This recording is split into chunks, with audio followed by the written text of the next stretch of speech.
So we are really happy to have Carolyn Rose, a certified financial fitness coach, here with us today.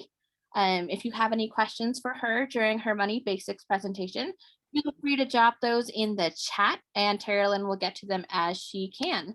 So without further ado, Carolyn Rose. Thank you so much, Vanessa. So excited to be here sharing some information about money basics. This is stuff that I wish I had learned when I was in high school, elementary. I really feel wish I'd learned this when I was 5, 6, 7, just growing up my entire life. Would have been nice to know some of this information because I got into college and high school and nobody ever taught me anything. It's kind of dropped into the adulting world to sink or swim, and boy, I sunk. I went way down, owed a lot of credit card debt by the time I was 40. Wasn't until I started doing what I'm doing now that I learned how to manage my money and make my money do what I wanted to do, right? So this is really cool that you guys are coming and taking advantage of this. It is going to be recorded. Please feel free to ask questions at any time. There's a couple of interactive portions on this. But today, let's see if I can get this working. We're going to learn some money terms and some tips that might help you succeed in your future so you don't end up like I did in my 40s with a ton of debt. So we're going to start talking with just some basic terms that we feel are really important when you're getting out into the big world. Gross income, net income, you might hear those words. And gross income is just the amount of money that you actually earn, right? So I work 10 hours. I make $10 an hour. I've earned $100 gross income.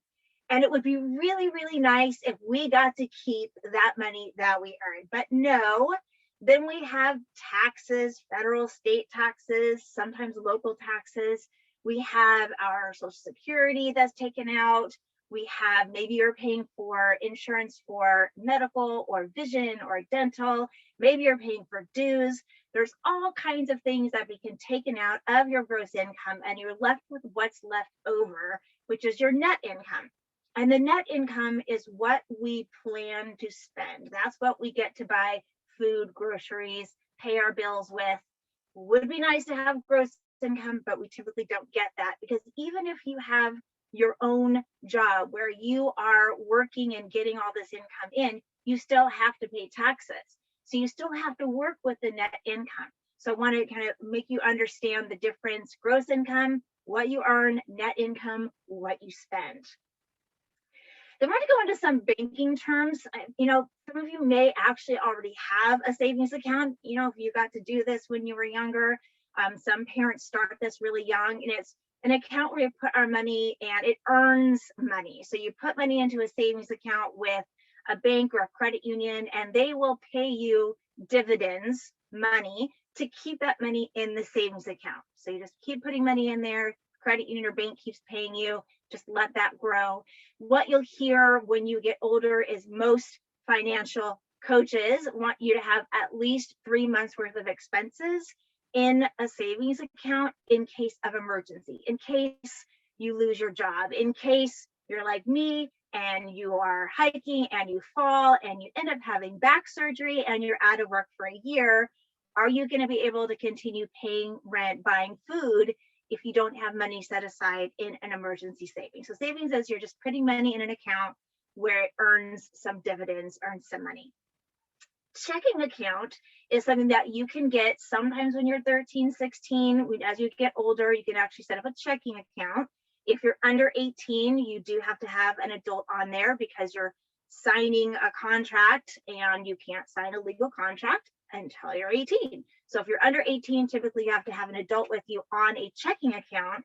And what a checking account is, you put money in there and you can write little paper checks. You can pull money out with a debit or ATM card. You can deposit, withdraw. It's money that you're using to pay bills or buy food. It's definitely have to have money in there because you're using that. So the checking account is you're going to be pulling money in, putting money out, and just keep using it. So talking about the debit card, there's a lot of confusion between debit cards and credit cards. Even with 40-year-olds, people don't understand the difference and they'll use the wrong one. So debit cards is like writing a check. You have to have the money in your checking account or savings account to pull it out with a debit card. So it's your money. You're just using that. It's called an ATM card, automated teller machine is what ATM stands for. I just heard that on a trivia show that I was watching on TikTok, and no one knew what ATM stood for. So automated teller machine. So you have to have the money in your account. The debit card will pull money out of your checking or savings. You have to have the money in there. The credit card looks exactly the same. So it's really understandable why there's some confusion, but the credit card is one you're using to borrow money from the bank or credit union, and you have to pay that back. And usually if you don't pay it back within a month, they're going to charge you a lot of money, especially when you're just starting off, to carry that balance over, to borrow the money and not pay it back right away. So credit cards, you're borrowing the money, you have to pay it back. If you don't pay it back, you charge a fee. Debit card, also known as an ATM card, you have to have the money in the account to pull it out. So those are the differences. Hopefully that makes sense. Some other terms that I think is really important, and credit is going to be such a huge part of your life, whether you're going into a job in the military, or you're going into a job where you're handling a lot of money, or you want to get a cell phone in your own name, or you want to move into your own place. They're going to pull your credit report and look at your credit score to determine your credit worthiness. Are you responsible? And if you don't have credit, it's really hard to get started. But so credit score is just this number that calculates based on how you've handled your past credit, right? So how have you handled your loans in the past? It's money that you borrow, money that you owe, and that gets on a nice, neat report, and it generates a credit score. So the credit report is just a nice, neat report of all of the loans that you have. And these three main credit bureaus collect information, create reports, and sell it back to lenders. So Experian, TransUnion, or Equifax are three credit bureaus that generate credit reports with all this information, and they sell it back to lenders, okay? The credit history is just a record of all of your past credit history.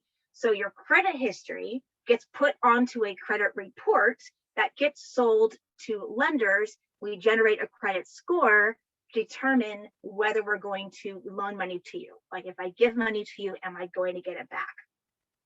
So which is better, a low or high credit score? It's like you are graded as an adult, right? So the higher score you have, the better risk you are, because you've handled your debts well in the past. So the top score that you can get is 850.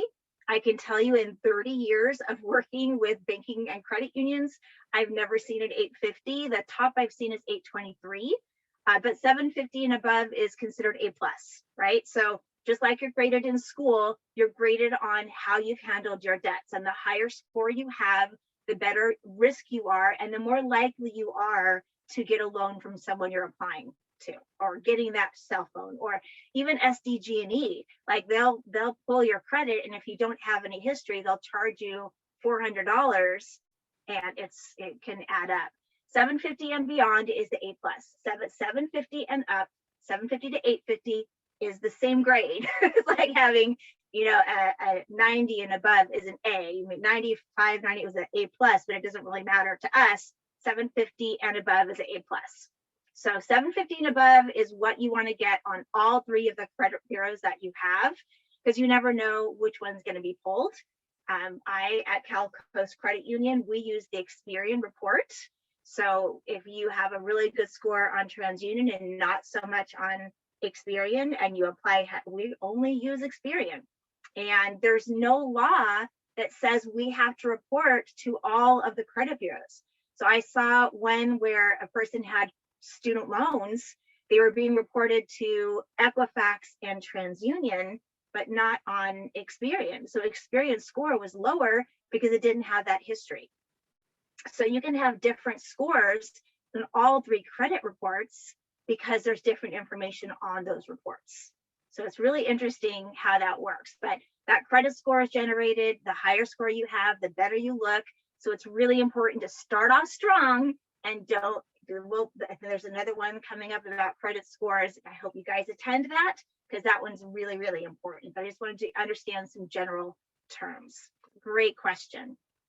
All right, so now we're going to talk a little bit about some information about, you might hear net worth, assets, liabilities. So asset is just something that you own, right? So I own a car, that's an asset. I own a home, that's an asset.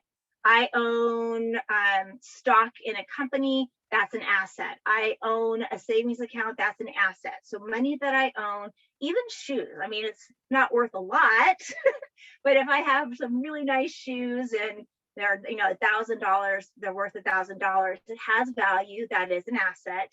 I sell it. I can get some money for it. And then liability is something that you owe. So if I have a car loan, right, I owe $5,000 on my car. That's worth $10,000, right? I have a liability of $5,000 against my asset. So liability is something that I owe. I can have a car loan and owe that. I can have a home loan. I can owe that. So anything that I owe, right? And then when I'm talking about my net worth, because if I owe money on my car, I don't own the full $10,000 asset.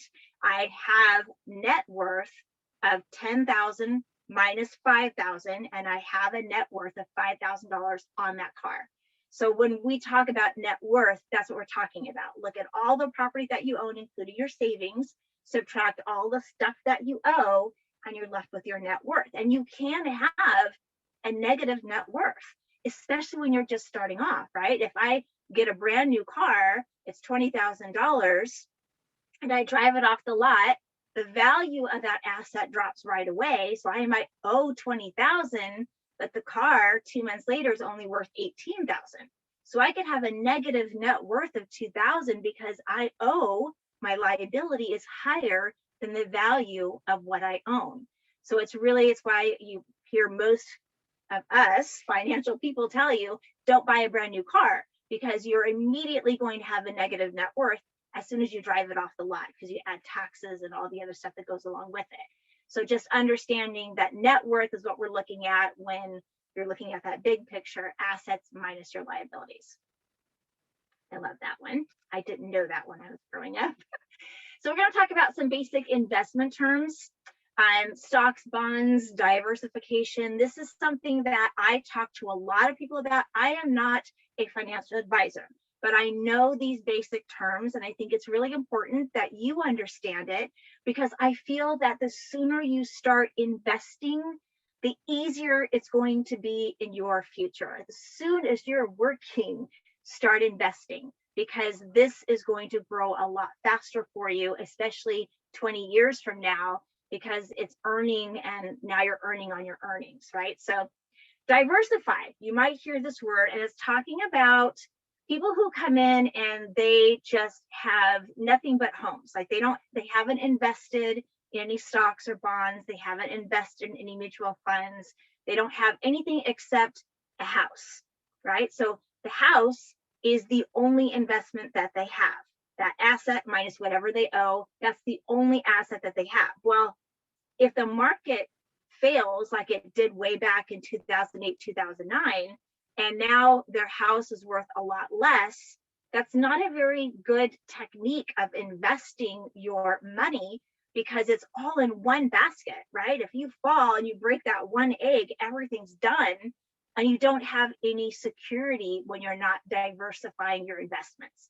So you're going to hear that. Don't have all your eggs in one basket. Don't have just houses. Don't buy just stock in your company, right? I had one member who just kept putting money and buying stock in his own company. He said, it's always done great. 30 years, it's done great. I said, yeah, but what if you have 1 or 2 years where it doesn't?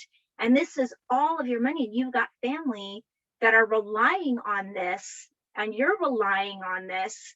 I said, you don't want to have it all in just one type of investment. For your future, you want to diversify and make sure that you have an egg in real estate, an egg over here in AT&T, an egg over here in phones, an egg over here in, maybe,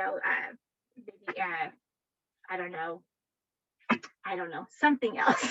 Just diversify. Don't have it all in one kind of thing is what I'm talking about. So stocks, Stocks are a share of the value of a company that buys or sells or trades that share. So AT&T breaks it down to 100 shares, and you can buy one of those shares, and it's a part of the value of the company. And if the company does well, then that profit is going to be divided between the people who own a share of the value of the company, right? So people who bought Amazon way back when it first came out, or people who Qualcomm, when it first came out, those people are millionaires now because they bought when it was a small company, and it has grown to what they are right now. And the value of that company is really, really high. I've actually seen people become millionaires in 10 years from buying Qualcomm stock when it first came out, or Amazon stock when it first came out. So looking at that share, you buy a portion of it and you hope the company does well. Sometimes it doesn't, so the value can go down and then you're taking a loss. That's what investments are all about. It is a risk of going down or going up. You hope it goes up, and usually over 20, 30 years, the value does go up just naturally. So you want to buy stock when you can and just hold on to it and let it grow. Buy good stock, not super duper risky, and make sure that you're following along and talking to someone about it. So bonds, those are something that it's a debt investment. So the government needs to raise $100,000. And so they're going to borrow money and they're going to sell these bonds to people. And it's an investment they're making, and then it gets paid back to them over a set period of time. It's usually a lower amount.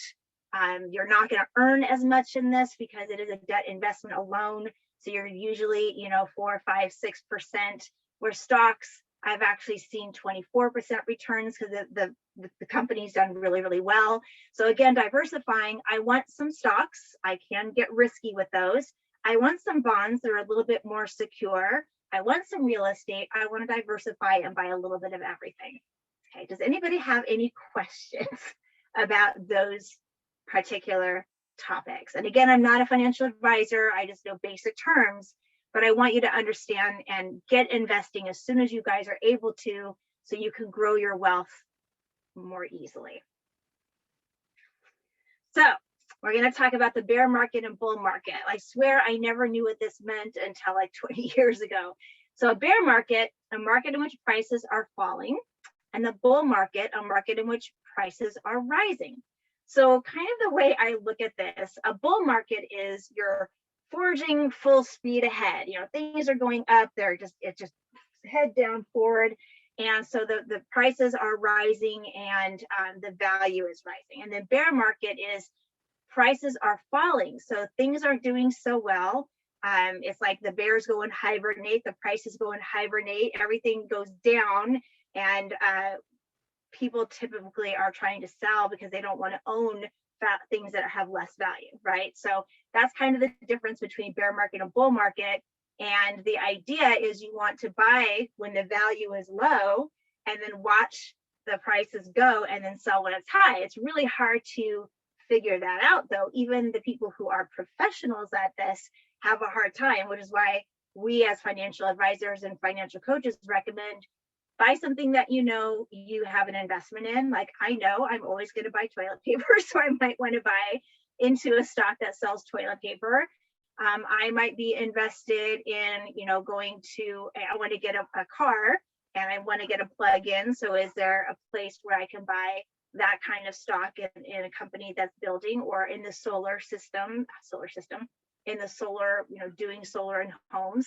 That's something that I think is going to grow. So I would probably want to buy stock in a company that does solar and a company that installs the charging stations. So that's kind of buy when it's low, sell when it's high, but you also want to buy when it's low and hold on to it and just let that grow. You usually don't want to get caught in the buy, sell. You want to get nice, steady growth over 30 years. What is the easiest way to get investing? Fidelity, Vanguard? For me, the easiest way is to talk to a professional. So it's one of the things I love about CalCoast is that you can actually talk to a financial advisor for a free consultation. And they can talk to you about what is the best option for you, what kind of diversification are you looking for, what are you interested in, and set up a customized plan for you. I am not one who does it on my own because I don't know, I don't do all the day-to-day research. There are people who get paid to do that. I know how to look at a stock. I know to look at who's managing it. I know to look at how it's done over the past 5, 10, 20 years. I know how to do that, but there are people who that's all they do. So I'd rather talk to somebody who that's all they do and get their advice before I make any investing on my own. I know SDG&E probably is going to do really well. I might just look into buying the stock directly from the company.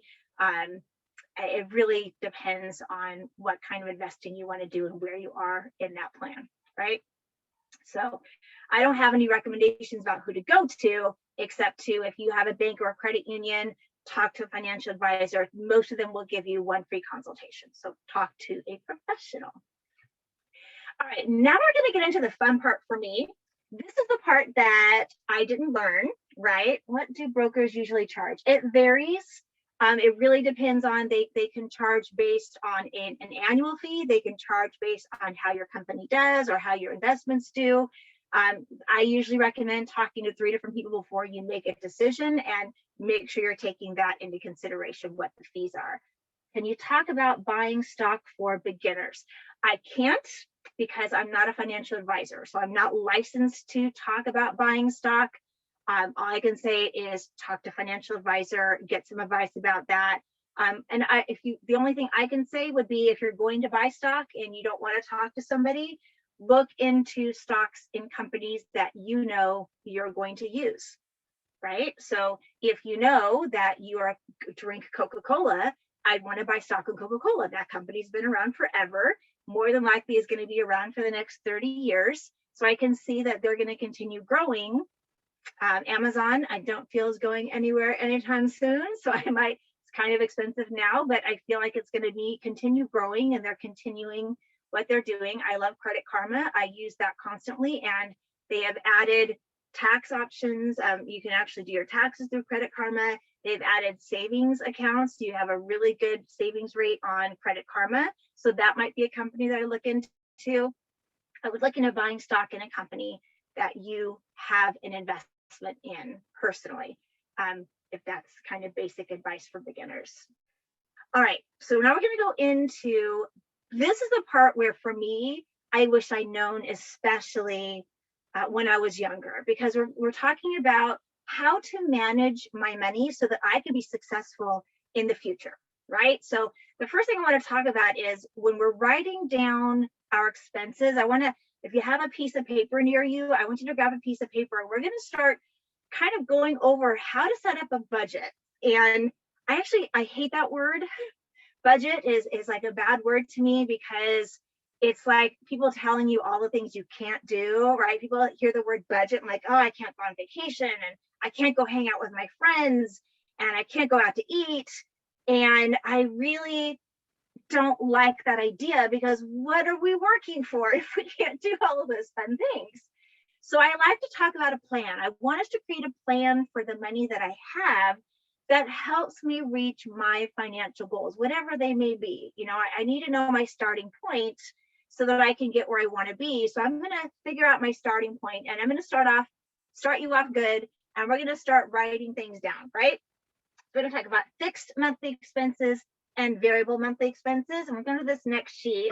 What I'm going to do is hit escape a little bit on this one and open this up a little bit. And what I want you to do is, in the chat, I want you to start writing down some monthly expenses that you or your parents pay every single month. Has a due date. They pay it every single month. It's the exact same amount every single month. We have to include this in my plan, right? So we live in San Diego, at least I live in San Diego. What's a really, really big fixed expense that happens on the first of that someone got it in there already? Rent/mortgage. Welcome to San Diego, right? Electricity, now we're talking about the variable. So I'm going to actually put that in here, because I can spend more or less. I can leave everything plugged in, or I can unplug everything, and I can spend $100 everything plugged in, or $50 because I've unplugged everything. So I definitely have to pay electricity, but I have a little bit of control over what I spend. So that's a really big variable expense. We have internet. I'm going to go over here. Internet, that's a good one. Always the same amount. We have the car loan. You guys are going faster than me. Hold on. Let's see. Insurance, yes. Let's see. Variable credit cards, yeah. We can spend more or less on that one. You guys are jamming. I'm going to go back up a little bit because I missed one. Fixed after school care, yes. Fixed car payment, car loan. You guys are really, really good. I love this. Thank you so much. School fees, debit card, cell phone, school, went too far. I'm going to just aftercare and cell phone. Yeah, cell phone's a really big one. I've seen bills as high as $500 for 5 phones. We just moved recently. It's one of those things that I highly recommend that you guys research. We went from paying $100 a month. Now I'm paying $37 a month. So you don't have to be stuck with one, but it's definitely something that you want to look at. So variable, we got the credit cards, electricity. We have some things on here so this is the things, so variable monthly expenses are things that we pay every single month to survive, to live. We got electric, I think I saw earlier, someone put groceries. I have to buy groceries every month, right? I have to pay my electricity every month. My water bill, I have to pay that every month. So those are some of those utilities. I want to go back to the fixed really quick because one of the things that we didn't get on here are some of the smaller ones. So do any of you have any streaming that you pay for that you can think of on a monthly basis, even if it's just at 99 cents or variable gas? That's a really good one. Anybody have a streaming that they pay for that's 99 cents, $4.99, Disney, HBO? Yes. So I want us to write those down too. I have a cloud storage. It's only 99 cents, right? But I want to include that in my list because it is something that's coming out of the money that I earn. My net income has to cover that 99 cents too. Hulu, yes. All of those. Write them all down on a slip of paper in a row so I know I'm paying these. And then we're going to go to the variable, the gas, the electricity. So gas, I can drive a Humvee to Temecula and back every day, or I can ride my bike. So I have a little control over that, but it is something that I'm probably going to have to do at some point. And with this last year, I was paying $165 a month for gas because I work in Kearney Mesa and I live in Rancho San Diego. I'm paying $60 a month right now because I don't go anywhere. I work from home and I'm not going anywhere. So that is definitely a variable expense that I have to pay it. Electricity, again, your parents are going around yelling at you, turn off all the lights. There's a reason. I moved into this condo that was just a really small place. My first bill was $150 and that's a lot of money, especially when I was just starting off. So what I did is I started unplugging my toaster. I unplugged my washer and dryer. I unplugged my microwave oven. I unplugged my cell phone charger, my hair dryer, anything that was plugged in, because if it's plugged in, it's drawing a current. I made sure all the lights were off. I know it's a lot to unplug. Some of them I got just a power strip. So just a little turn off the power strip and it cut the energy. So I did that for my TV. I did that for my computer. I did it for my washer and dryer, right? Because those are always plugged in. It's always drawing a current. But I went from $150 a month, you guys, down to $49. That's $100 in my pocket that I'm not paying for electricity while I'm at work, while I'm sleeping. $100 a month. This is why parents are yelling at us to turn off all the lights, because it's $100 a month. So one of the things that I get kids involved in this is, okay, start doing this with the kids and say whatever savings you get, share with them, right? So $100 a month, I've got twins, I get 33, they'd each get 33, and we split the savings that we're getting. That got them involved. They're following me around, Mom, turn off the lights, and unplugging everything because that's money in their pocket. That's how you get kids involved. But that was a really amazing, eye-opening experience for me because that's $1,200 a year that I can use for something else. instead of electricity. I do the same thing with water, right? I can either take an hour-long shower in the morning and the evening, water the lawn in the morning, in the evening, or I can go to the gym and take a shower there and get rocks in my front yard and not pay for all that water going out the door, right? So I want to spend less on things I have to pay for, so I have more for the things I want to do in my future. All right. Groceries, I can do all organic, where I can go to the 99-cent store and eat top ramen every day. I've got tons of recipes for top ramen. If you guys ever want them, let me know. But again, we have a choice that I have to spend this money, right?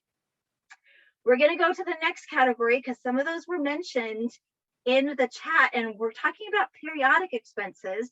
This is the area that nobody taught me, and this changed my life. This is why I got into debt, because I had all these things that come up that I didn't think about, but I still had to pay for. So fixed periodic are things that we have to pay every year, maybe once a year, maybe twice a year. So if you have a car, what is one thing that you have to pay every single year if you have a car, right? That you have to pay every single year? Registration. Yes. DMV. Mine is $240 a year on my car, right? So fixed expense, once a year, I pay $240. If I break this down into a monthly amount, that's $240 divided by 12 is $20 a month. So what I do is I set up an auto expense savings, and I put $20 a month into that account. Smog check is usually every 4 years, right? So smog every 4 years. So we're looking at fixed expenses right now. So think about things you pay once a year. So this is that we had car maintenance. That's kind of more of a variable. That is definitely one we're going to look at because that can add up. But fixed expenses, I have a due date once a month or twice a year. That once a year or twice a year. I mentioned one earlier that you guys might spend on. So anybody have renter's insurance? Sometimes people pay that once a year. Auto insurance, I pay mine instead of monthly, I pay mine twice a year. It saves me some money. Holidays is more variable. We'll get over into that one. So we put that over here. So fix, anybody have Costco? Anybody shop at Costco? I'm gonna put that on here. I pay that once a year, right? $111. What other annual fees that we can think of, that any memberships that people pay for besides Costco? Gym, that's a good one. I pay monthly and annually for that one. Amusement parks, you might have an annual fee for amusement parks. Go Disney. Yes. Magazine subscriptions, yes. Now, I am a hardcore volleyball player. I have a AVP membership that I pay so I can go and sit in the AVP and rub shoulders with the players. There is no way I'm ever not going to pay that because I love that. So any annual subscriptions, annual fees, those are fixed that I pay. And I have really horrible typing, so I misspelled that. I do know how to spell insurance, I promise. Okay. Let's go over to the variable, right? So this is the crazy stuff. So I'm actually going to share, let's see if I can share this on here.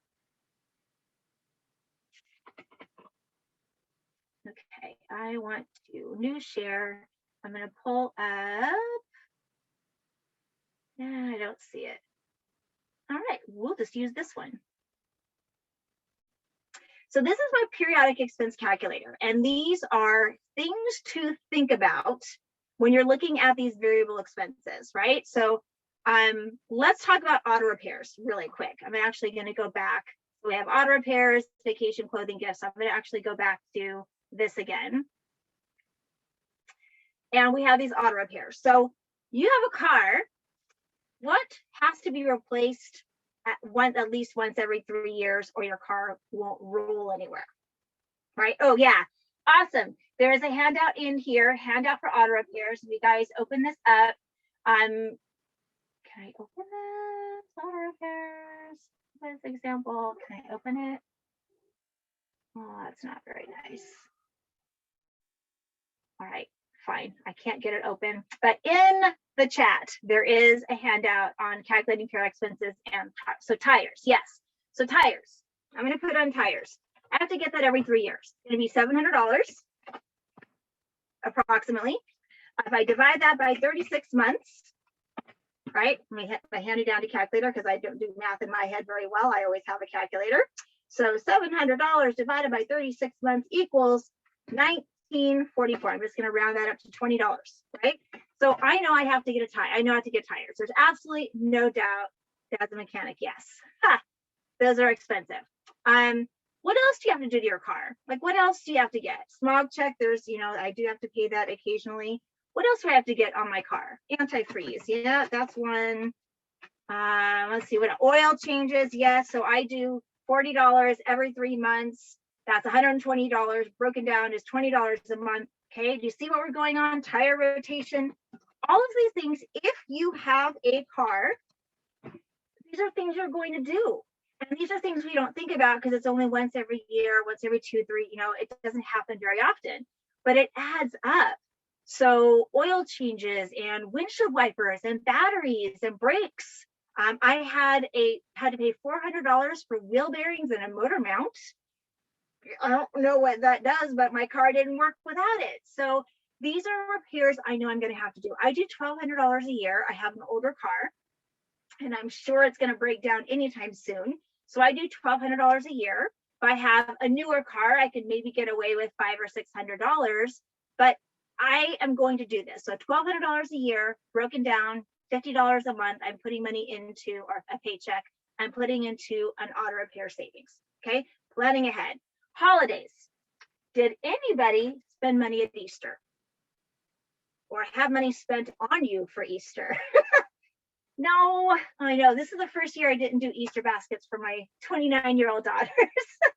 I usually do Easter baskets, but when they were younger, we had Easter baskets, Easter eggs, Easter dye, Easter dresses, Easter bonnets, and Easter dinner. It just kind of added up.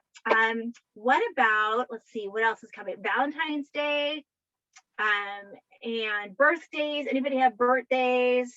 Give me money this Easter. So this is part of the periodic expenses for holidays. Thanksgiving, Halloween. If we buy a costume, that's a cost. If we buy candy to give out, that's a cost.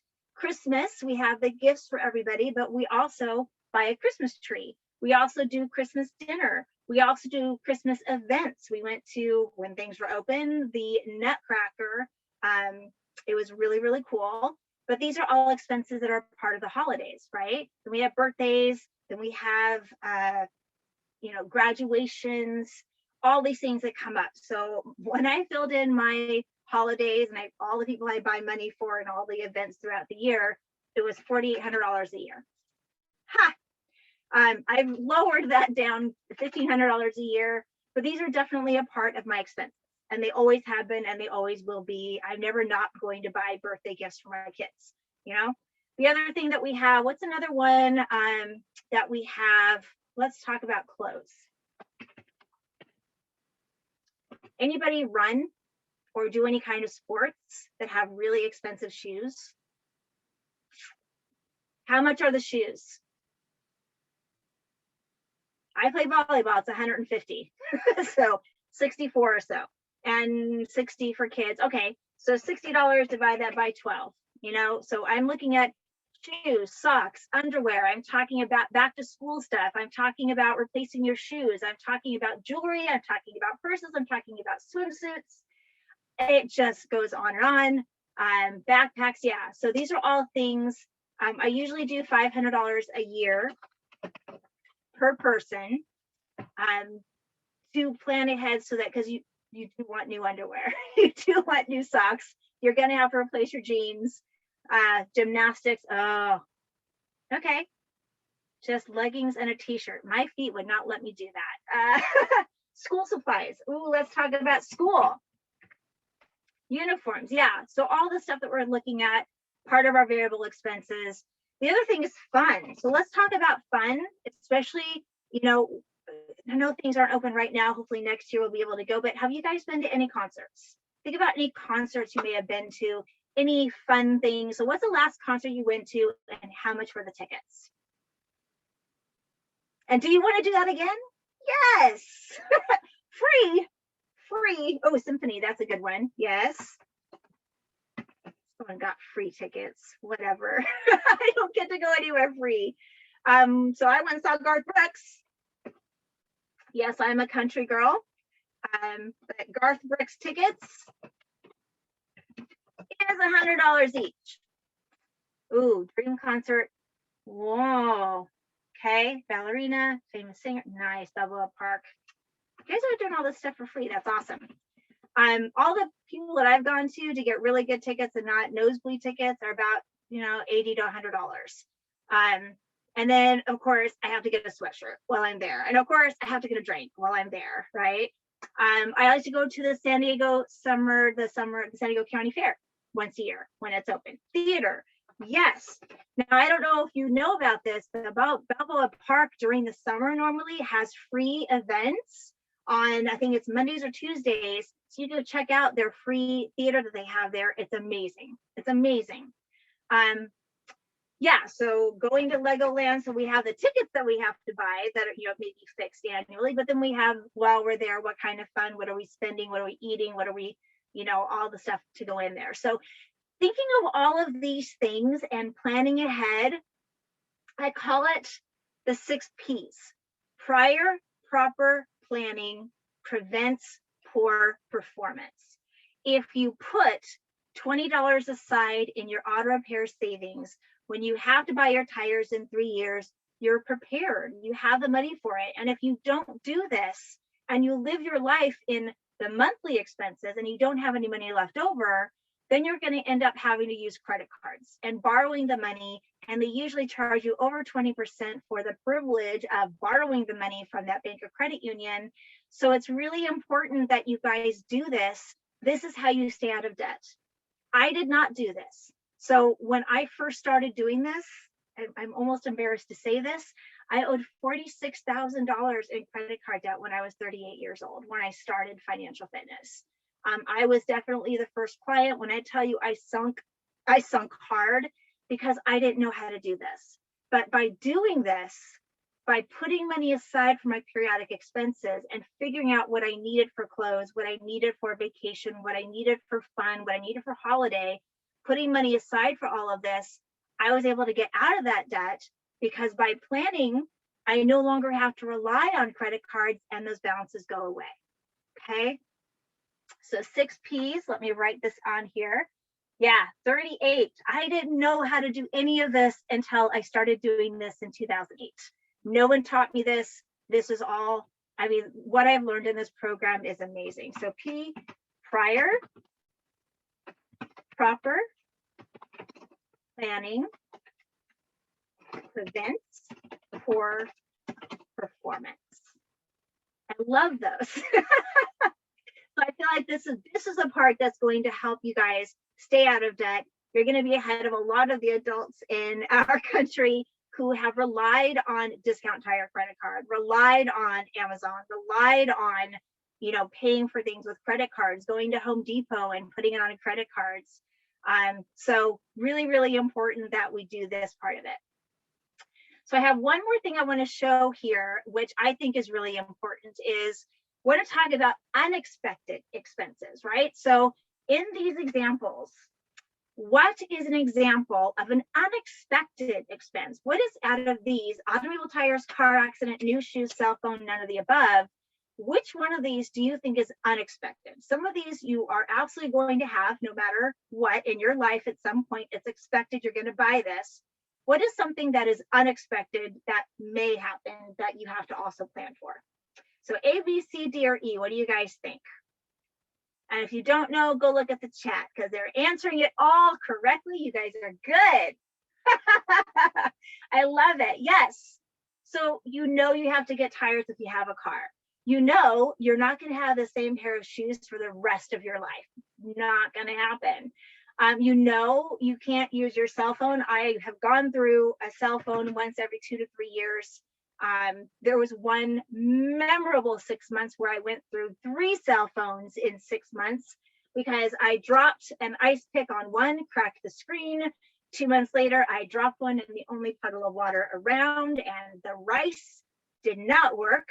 And then I got another one and I lost it out of my pocket and could not find it. 3 phones in 6 months, right? So unexpected expense is having to replace that cell phone. But I also know that I am going to have to buy a new one at least once every 2 to 3 years, right? So I'm going to plan ahead. If I'm going to pay $600 and I'm going to buy one every 2 years, divide 600 by 24 months, put the money aside. That way you didn't get stuck into there, oh, it's only $39 a month for 24 months, and now your cell phone bill keeps going up, right? So yes, unexpected expenses are going to happen. And so I want us to plan for that as well. You can't really plan for it, but you can plan for it, right? So we have these expected periodic expenses that we just went over, but then we have the unexpected expenses, things that you don't want to happen, but do happen anyways. And let me tell you, if you have kids, this is one that will get you. My brother, he's 2 years younger than me. I told him I was going to say this. He was stretching a stretchy belt, and it broke and it knocked out his front tooth. So we had to have that dental expense. He decided it was a really good idea to ride his bicycle down the stairs at school. He fell, broke his collarbone. That was really fun. I tripped while I was hiking, fell and threw out my shoulder. I had to have surgery.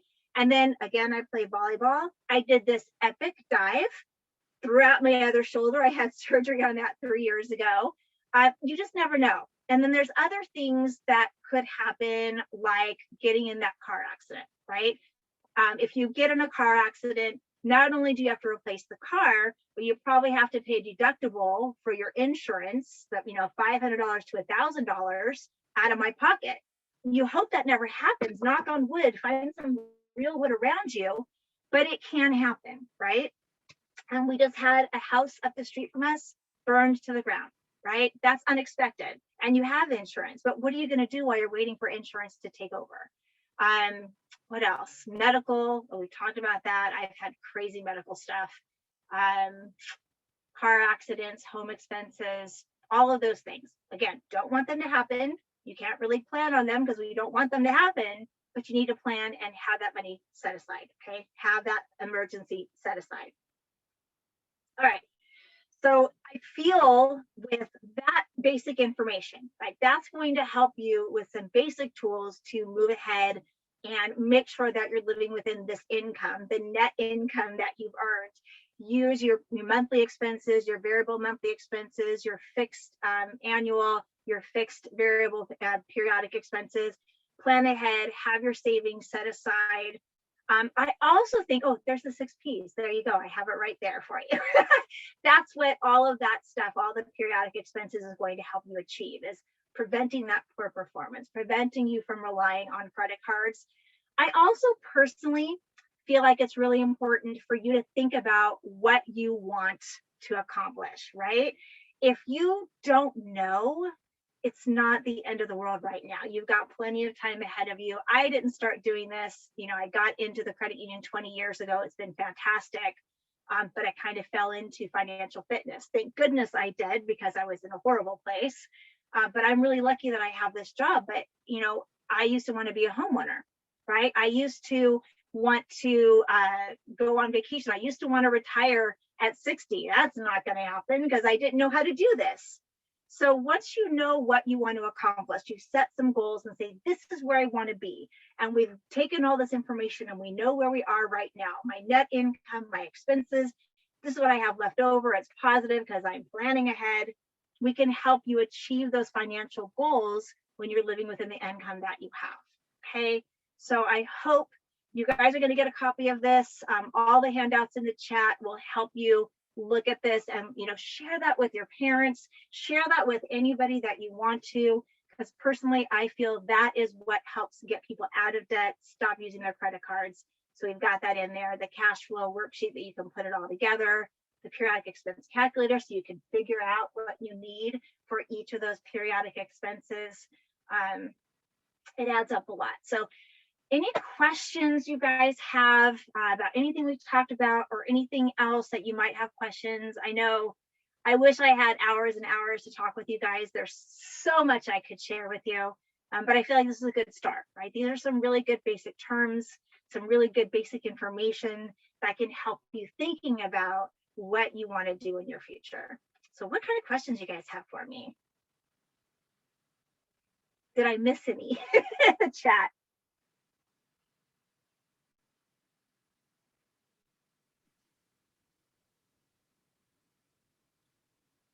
Looks like we're good. You know what's not on here? Oh, there we go. This is my direct phone number and my direct email address. And we also have Jevin Boyer, who does what I do at CalCoast, his phone number and his email address. Please feel free to call if you have any questions, or email me. I am really happy to share any information that I have that can help you guys be financially successful. So reach out, give me a call, send me an email. What did you major in? You know, what did I major in? I majored in English. Had nothing to do with finances whatsoever. I love reading and books and literature, so I was majoring in English. Then I had my twin daughters when I was 21 and started at California Coast Credit Union. I've been here ever since. They've been really good with us.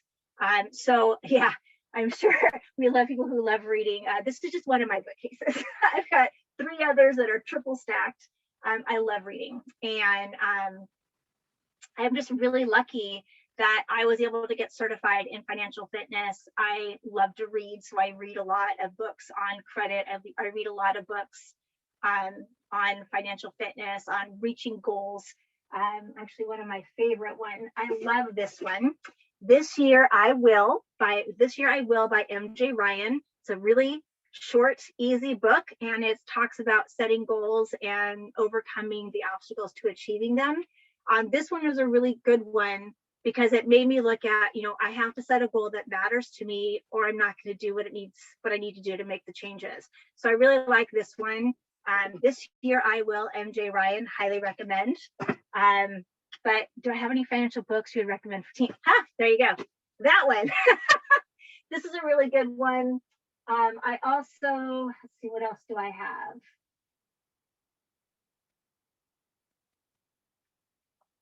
I Will Teach You to Be Rich. That was kind of a fun one too. No guilt, no excuses, just a 6-week program that works. I really like this one too. Cryptocurrency, don't think much about it. I don't feel like we're really going to go that route because people like to hold on to things. Oh, I love it. There's a link for the book in the catalog. Thank you so much, Vanessa. It's a fantastic book. And there's also, I just found this out last year, that you can borrow electronic books from the library, which I thought was amazing. There was a book that was, I couldn't buy for less than $20, and I can wait. And then I saw that and I was able to borrow it, and it was fantastic. So check that out. So yeah, great questions. I love libraries. Love them, love them, love them. Can learn something about anything that you have an interest in. Pranita has her hand up. I believe she has a question. Sorry, I'm new to this. Unmute. Go for it. Can you? Yeah, feel free to unmute, Pranita. Maybe she did it in accident. Yes, yeah, okay. Well, actually, the adults were also allowed to attend this session. So let me disclose with embarrassment that I am myself 36. So that's why I asked you whether you started at 38, because I would like to start myself. It is never too late to start. It's never too late to write things down, figure out, and know what you want to do. I'm still constantly changing. I'm 50 now, and my daughters are going to be 30 years old this year, and my goals have changed. I used to want to be a homeowner, but now, I'd rather travel. So I'm renting a room from a friend, and I'm putting all my money into my vacation fund so I can take my daughters on. We're going to go to Italy next year. So my goal has changed. But I know, and I'm planning for it, so I'm not using credit cards to do it. So that is the big part of living within the income that you have is remembering that we have those periodic expenses and planning ahead for it. So it's amazing. It's amazing. Yes, so I wanted my own academic background has been in science, not commerce. So I literally need to start from scratch. But with your presentation, I felt that it won't be so difficult. It is doable. So thank you for that. Wonderful. Thank So you. And if you have any questions, I have a lot of really cool tools that can help you along each step of that. So yeah, email me and I will be happy to share that with you. thank you. I will. I Yeah. certainly will. Thank you. I'm so glad you attended. So glad you shared that with us. Really appreciate that. And I love that the 11-year-olds got something out of it too, and the teenagers, because again, this is all stuff I wish I'd known. And I'm so glad that you are seeing the benefit of this so soon, because you guys are going to be so far ahead of where we were at 20 years. So thank you, Adrian, for visiting and listening in today. And hopefully we'll see you at the next one that we have. I'm still here for questions if you guys have them. Thank you. Oh, good for you. See, and for me, when I had money, when I earned money, it was, what can I spend it on? And that was the part that I had to get over, is I'm spending it, I have nothing left over, and that's not really a good financially fit place to be, right? So if I look at what I want, if I want to buy a new, black leather jacket that's $50, I'm doing $10 set aside every month until I have the money and I'm saving up for it. It's kind of the same thing, right? So saving is so much a big, I like people to do 10% of their earnings into a savings account. So if that helps you at all, if you earn $100, put $10 into the savings and then live on what's left over. That's a really good mindset when you're coming to setting up a plan for the income that you earn when you're adult, is put 10% into a savings and live on what's left over, writing all the things down. I feel like that's a really helpful one. I wish I'd known, and I'd be in a much better place. I could have retired 4 years ago if I had known how to do this when I was 18. But yeah, I didn't, so I won't.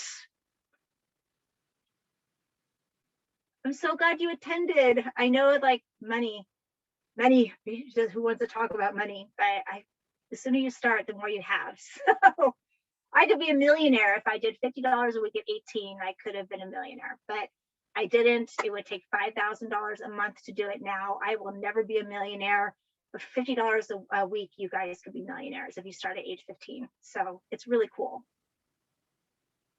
Okay, do we have any other questions? If not, we'll send you this recording and the handouts once we finish processing the recording part of it. But thank you so much, Carolyn, for being here. Have a great day, guys. Yeah, we hope we'll see you guys at our next class. Bye. Bye. I'm gonna go ahead and